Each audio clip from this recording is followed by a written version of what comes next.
So in this particular segment, we are going to actually embed choice boards that you can click on, that is hyperlinked clickable choice boards. So I don't know if you've seen it, but there's this blog entry over at TCA Tech Notes that talks about letting students choose their own track with a choice board. And it talks a little bit about choice boards and offers some of the research and background behind it, as well as example templates that you can take advantage of. So definitely check that out, and I've included that as a link. But as you can see here, you have Google Slides, Google Drawings, Wakelet, and Microsoft OneNote, although it might be a little bit more difficult to drop that in. However, if you can create something in Google Slides, you can embed it. Now, one of the examples that I don't provide here is actually Google Docs. And as you can see here, I actually have a Google Doc. It's exploring Google Classroom. And it's not so much a choice board as it is a multimedia text set. Thanks to Lisa Highfill for coining that term. And I've adapted this one from others I've seen online. Now, the idea behind choice boards and, of course, multimedia text sets is that you get to explore different ideas through a variety of media, and that students have a little bit of choice in how they're going to complete an assignment. So while maybe a multimedia text set is about exploring and then maybe a culminating project and sharing, a choice board might be a series of tasks that students can work their way through. Whatever your approach to choice boards and multimedia text sets, the question is, how do you get these into Schoology? Well, you may recall that you can go to File and publish something to the web. You can publish this to the web. You can click on Embed, and when you hit Publish, what will happen is that you will get the iframe code that you can then copy and switch over here, and I'm just going to go ahead and just add a page.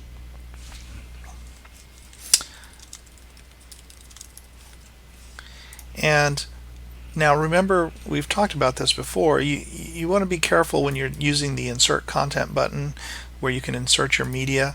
You want to make sure that you are inserting some kind of media and that you can paste in the iframe. Sometimes this will work and sometimes it won't. I think a better way to approach this is perhaps just to paste in the iframe straight into the HTML view. And so when we look at this, we can see this is not very, it's kind of small. So we need to make some adjustments to the code. To make those adjustments, we just have to come in and adjust the width and the height, because that's really what the problem is. So I'm going to make the width 7 and the height 8. So 720 by 840, and you can see we now have this, but I can probably make this a little bit wider. Now over time you'll get pretty good at this, and you'll be able to say, hey, I want this to look like this, and the dimensions you'll have those pretty much in your mind. Now that scroll bar that's running down the right hand side, that's probably because I don't have the height set properly. So I'm going to adjust it to 1040, and now you can see that my multimedia text set at 100% really sort of fits right in. And what's cool here is that if I want to, I can actually come in and click on these buttons. And I don't know if these links will work. It's been a while since I've played around with this, so let me see. I'm going to click on that HyperDocs link, and it takes me straight to this blog entry in TechNotes. So I'm able to actually see the content, and this really works like a window into all of this great content that you can access. Oh, that one didn't work. So there we go. There's a cheat sheet. Of course, that one's from October 2017. A little old there, but again, the idea here is that you're able to, and your students are able to jump and look at different content. Now there are other multimedia text sets possibilities that are out there, and one of them is using Google Drawings. So I'm jumping over to Nick's Picks for Educational Technology. There's Nick up there, and he's included some great resources for choice boards. There's the Genius Hour project ideas, and he's been very generous in making these all available for us to modify and adjust. So that's kind of cool, isn't it?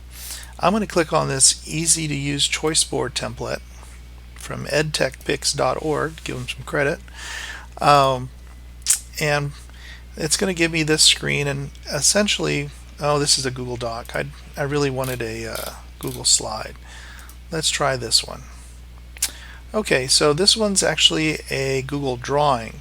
So let's see what happens. I'm going to go up to File and make a copy. If you don't know how to do File, make a copy, that's exactly how you do it. It's going to make a copy of this Google Drawings, the Genius Hour project ideas, and then I should be able to work with it.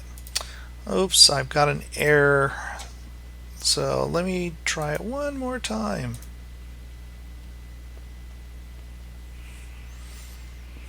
Okay, there it is. Sometimes, it just doesn't work the first time. So I've got a lot of options here. I could come in and customize this, but what I'm really interested in is showing you how to create this and make it embeddable. In other words, make it easy to drop into Schoology. So I come over, I copy my text and jump back over to Schoology, and I'm just going to add another page. And remember, I could choose to drop this into a discussion forum or other place. Okay, so there's the Genius Hour, and let's see what happens. Wow, isn't that incredible? It actually dropped in that whole Genius Hour piece, and unfortunately, I don't know if was this clickable at all. Yes, so this was clickable, but let me see. Make sure that sharing is enabled. Sometimes that can be a problem.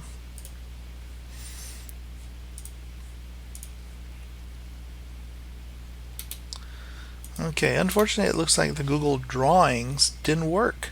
So that's a bit of a concern.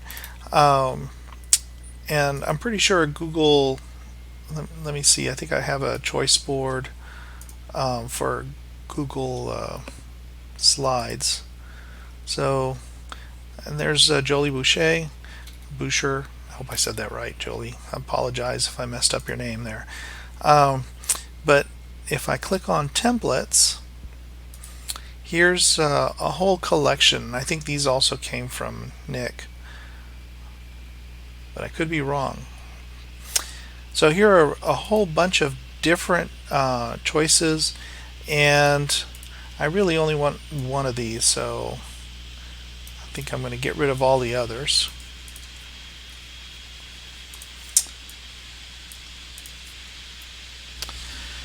And so now I have choices, and I'm just going to quickly create some links here.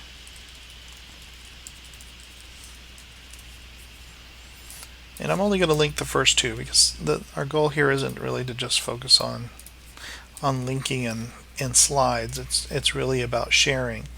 So I'm going to turn on my sharing. Again, I want to make sure that it's anyone with a link. Fantastic. And then I want to actually go ahead and publish to the web.